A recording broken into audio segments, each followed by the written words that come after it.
Actually? They're like following us with their headlights off. Pentagrams and stuff.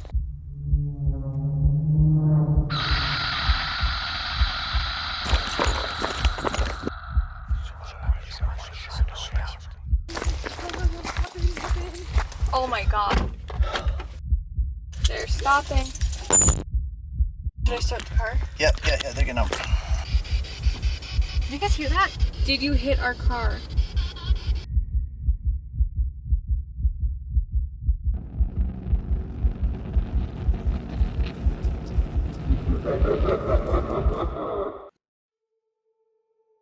Pretty much like the nights leading up to leaving for this trip, we were both very interested in the paranormal lore of Shawnee National Forest and the area that we were in. And you decided to look up videos, I did. Yeah.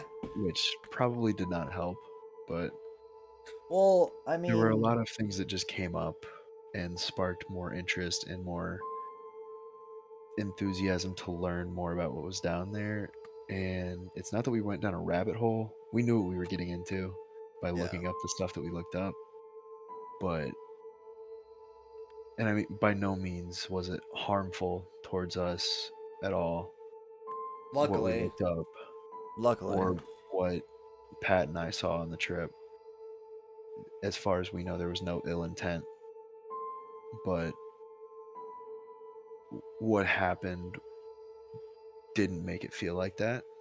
So, Right. for those who don't know, SW is referring to Skinwalker. The southern version of it comes from Native American lore and Native American spiritual beliefs, and it's a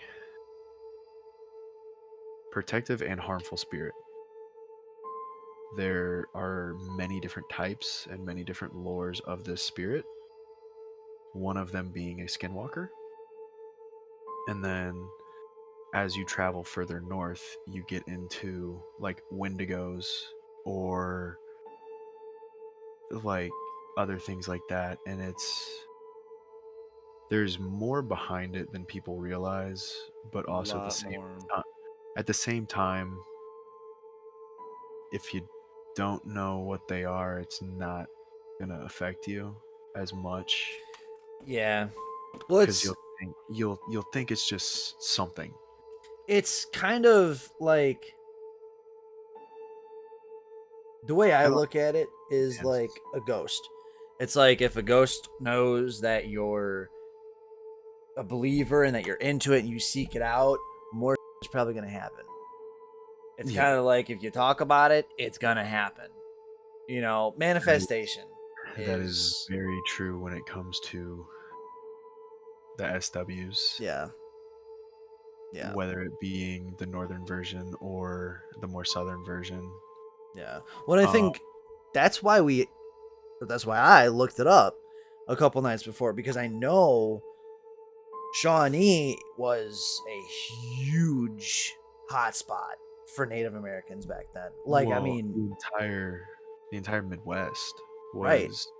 was a mixture of 4 to 5 tribes, right. Yeah. and 4 to 5 of the not necessarily the biggest, but the tribes that covered the most land. Right. Yeah. And I mean, it's what happened wasn't really it was definitely like scary in the moment, but looking back on it, it was more eye-opening Yeah. to like, okay, when you go camping in the woods in a place where you don't know what is there, Yeah. you're stepping into something else's territory. Yeah. You are, in their eyes, you are the intruder. You are, if you're not respectful towards them, they won't be respectful towards you. And that's And- fair. Like, I and mean, Thankfully, all of us were respectful towards it. And I mean, yeah, we make jokes about it, but it's no different than going into someone's home and making fun of them, yeah. Really. and then them kicking you out. Yeah. Some more violent than others. But I mean, it's getting to a spot that you're all excited for, that you're all pumped for. It's like, when we got there and we were just getting on that ridge line and the lake was to the right of us, and you were reading the sign and Pat goes, oh, blah blah blah, Skinwalker. Like, I remember thinking, I was like, man, like I get it, but it's like, it's one of those things that you can say it all you want, but it's gonna have the same effect as if you say it once. Yeah. And it's like, once the cat's out of the bag, it's out. It's out. And that is that. And looking back at it, I think that moment was crucial to that first night. Yeah. And how everything unfolded. Because I remember when we were at the campsite and we got set up and everything, or our first real night, I should say. The actual first night, nothing really happened.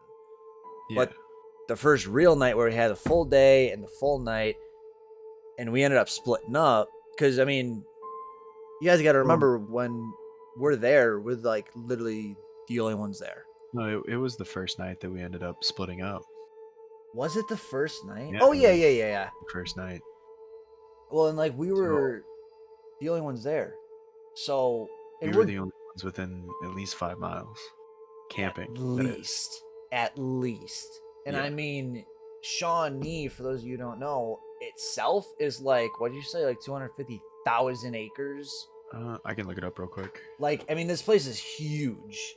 And so it's like, you gotta think, when we're in the middle of nowhere, when we're not by like a popular landmark, like, yeah, we were near Dutchman Lake, but we saw the entire 3 days that we were there, I would say 5 people, if that. Yeah.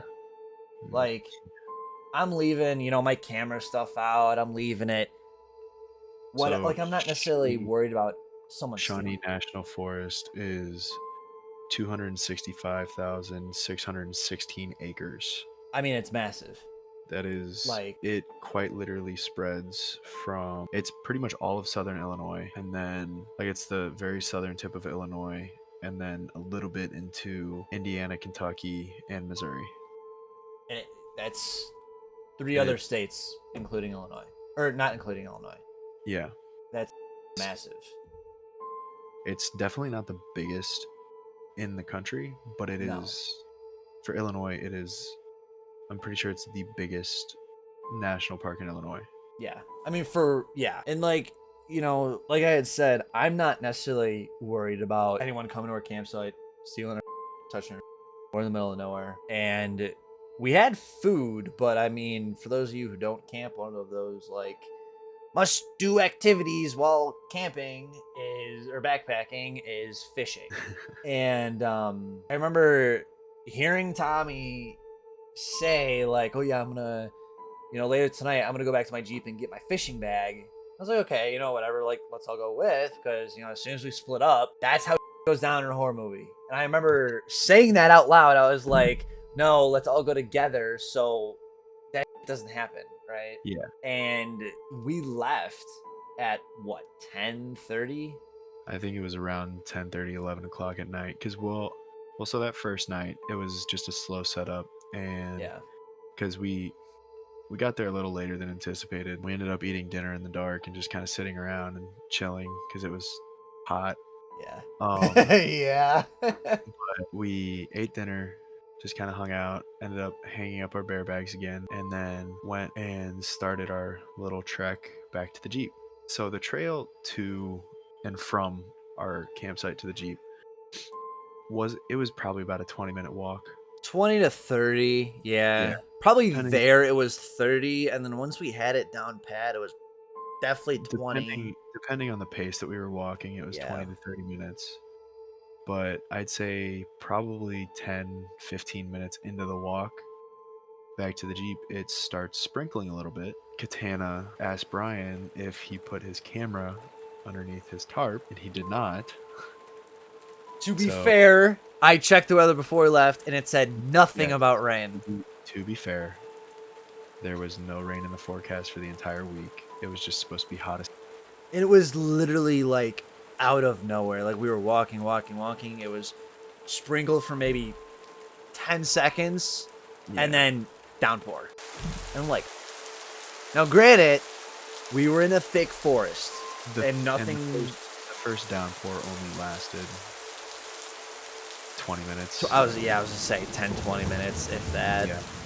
But the thing is, when Katana said that and Brian realized that he left his camera out, they headed back to the camp, and me and Pat decided to trek onward to the car. And this is where things get a little tricky as far as it being 2 people instead of 4. And I know it's not necessarily believable since we don't have any footage, but yeah, it wasn't on our minds to be filming every aspect because it was the first time meeting each other. And facts. Yeah. we just kind of wanted to enjoy the trip. Well, and it's like it's not one of those things that you're like, I'm gonna record in case I see a skinwalker. Like, You just kind of, like it's taking a not. hike. And Yeah. And I mean, it is what it is. Yeah. But when they split off, we were just about halfway to the car. Or actually, no, just under halfway to the car. So me and Pat are kind of walking quicker through the rain. So the walk took about 15 to 20 minutes instead of 20 to 30. Because it was more us just trying to get to the car and get back as quick as possible and stay as dry as possible, which did not happen. On the walk back, about at the halfway point, there's a break in the forest into a clearing that goes to the dam that's on the side of the lake. Well, we get to the clearing and we're like, okay, we're on the home stretch, we can walk a little bit slower. And so we're just kind of strolling along talking, and like, I don't know what crossed my mind that made me think, but I was just like, you know what, I'm gonna like scan with my flashlight as we're walking. And then we get up onto the dam, we get a little farther, and there's this one spot with these 2 trees that were a little taller than the brush that was on the side of the dam. And mind you, the brush on the side of the dam was easily 3 feet tall. Easily. I would even argue 4 and a half. Like, so these trees were probably about 10 feet tall. Yeah. If not a little bit bigger. From They weren't very big as far as thickness. No. But they were tall. Yeah. And I'm still scanning my flashlight along this entire walk. But we get inside of the trees, and I noticed something was kind of off about the tree, because I'm scanning back and forth, just kind of looking, seeing what I see, and I shine my light down towards the water, which is by the trees, and I see these 2 glowing eyes kind of just looking at me. And I don't see anything else. It's just 2 yellow dots. And it's normally when you are looking at an animal at night, the reflective color is either like white or like a whitish yellow kind of color. But these were like almost honey yellow. Yeah. They were almost glowing. When you shine a flashlight through honey, that is what it looked like. Yeah. And it wasn't as much of a reflection as a glow. Yeah. And I turned back to Pat and I go, hey, we need to pick up the pace. Let's just get to the car. And he obviously heard the importance of what I was saying and thankfully listened. But we got to the point where the trees were, like, even with the trees, we were easily 40 feet away from the trees, though, like up the hill. Yeah. And I still saw the eyes, and they were tracking almost, like they were just watching us walk. And I'm like, okay, Pat, we need to pick it up a little bit. Mind you, Pat has a small pocket knife on him, and I have my Gerber fixed blade knife, which is probably about 6-7 inches long. Well, and that's what I was gonna say. That's all that I have. when we went, we didn't think, like, when we all left camp, we didn't think, like, yeah, like, let's, armor up, because quick trip to the car, quick trip back. Like, we're in a group. We're loud. We have lights. We're making noise. Tommy, you had your Gerber. Everything else was at camp. We were all tired. It was hot as, like, cannot tell you how hot it was. We were all covered in ticks. We were all, getting wet. It's like, let's just go back real quick and go. It wasn't grab the spear, grab a tomahawk, grab everything. It was just, quickness was the MO of that hike. Like, my brain just kind of kicked into the adrenaline mode, and we didn't run, but we very quickly walked towards the car and got to the car and got in the car and sat for about, I'd say 15-20 minutes. I'll say, you guys were gone for a while. And mind you, we have very little cell service at the car. We have no cell service at the campsite. Yeah. So there was no way for Brian or Katana to contact us while we were at the car, or us to contact them. That was a different talk about overthinking. When you guys weren't showing up for 5 minutes, I mean, it was on a loop of Pat saying, what he said, and I'm like, oh my, like, we are literally in the middle of nowhere, and Tommy has the keys. literally like, I remember going back through, like, every single scenario. Like, there's no one camping near us, like, literally no one. There is one car, and Tommy has the keys.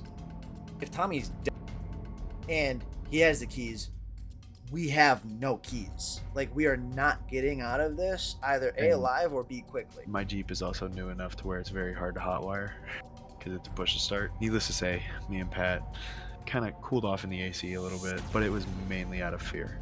Yeah.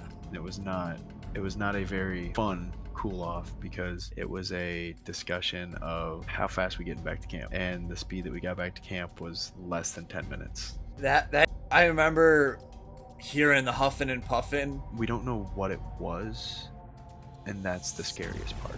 The things that happen after that support what happened that first night and don't help the fact that could have gone wrong so quick. I mean, like, matter of seconds, not even minutes, seconds. Well, so fast forward to the last day we're there. Pat was having some medical issues and not feeling very well, so we decided to head back to camp after hanging out at the lake for a while and just kind of pack up early. And while we were packing up, we made the decision to, or on the hike back, we made the decision to get back, pack up, and head out, because it wasn't getting any better, and we didn't want to risk being out there one more night with Pat's issues. I have no blame for ending the trip early. Like, it ended up being, it was going to be hot the rest of the week, so it was kind of a nice little decision to make. But on the walk back to the campsite from the lake, I was in the front, Brian was next to me, and then it was Katana, then Pat. Well, we were trying to get back as quickly as possible just because we wanted to beat the sun a little bit, which I think we ended up getting back to the car just as the sun set. It was right after the sunset. It was like when it was officially nighttime. Yeah. Probably about 30 minutes after the sun set over the trees. Yeah. We're in the woods, and mind you, this trail is not maintained like a regular walking trail. It is thin, there's high brush, there are trees. There's a lot of vegetation around. Well, we're probably 2 minutes of walking away from the camp, and Brian and I see similar but different things cross the path about 20 feet ahead of us. What I described to him was a like brown blur, like if a deer were to just jump across the trail. That's what I saw. He said he saw more, correct me if I'm wrong, more of a black blur. Yeah. Like a brownish black blur. Yeah, it was big enough to I know for a fact it wasn't a skunk, but It could have been a deer. it had some white to it, which is what confuses me because it was big like a bear, but it wasn't making noise. Yeah. Like all we heard was quite literally just the rustling of when it landed on the other side of the trail. yeah, And then after that, nothing. right. Didn't hear it run away or anything like that. So we saw that and we decided to rush back to the camp and then pack up as quickly as possible. Record timing, by the way, like 20 minutes, we packed up camp, got everything back together, and we're out of there. We're walking back, and me, being the noble person I am, decide to take the lead again. And this time Brian is in the back. So it's me, then Pat, and yeah, then Katana, then me. Similar as the first night. We walking through the woods, everything's fine. We get to the part where it opens up into the clearing, to the dam, and this is where things get a little sketchy. We're walking, and we're probably halfway from the woods to the hill to the dam. I hear from the back, eyes to the right. I look over, I don't see anything, but it's Brian saying it, and I have no reason to not believe him that there's eyes, because I had seen them previously. Well, and the scary thing is, not to interrupt, the scary thing is the first night when Tommy had told Katana and I like what they had seen, it was simply, we saw eyes, here it was, this is what happened. It wasn't much description. So I had no idea at the time of seeing, I mean, they were huge. Like they balls. were like tennis balls. Like no, yeah. And just like you, I mean, literally described perfectly. It's like you're shining a light through honey. It was like this golden, orange, yellow, just looking at me. And for all of you, the concerning thing is there are no sign, like reflective signs. There are no. Yeah, there's nothing. They're the only trail signs were literally on the trail. Yeah, and they were marked on a tree. And they were also going the opposite direction from our campsite. Right. Like, walk back, we saw them. Right. And it's like looking at it. So I've done enough hiking and backpacking and camping to know hiking at night is never a good idea. Sometimes you just have to do it. It's one of those situations. It's like you see something and you don't know what it is. And just to preface, like I said, I have no description of the type of eyes that Tommy saw. But what I will say is typically when you're looking, you see a raccoon at night and you see its little marble eyes looking at you, you can 99% of the time see an outline of something. You may not know what it is at first. After a while, they'll go, yeah, well, yeah, that's a raccoon. Or, oh, yeah, that's a possum. Whatever, coyote. I have a Black Diamond headlight. For those of you who don't know, Black Diamond is a very good, reputable company. Love Black Diamond. Not same one that I have.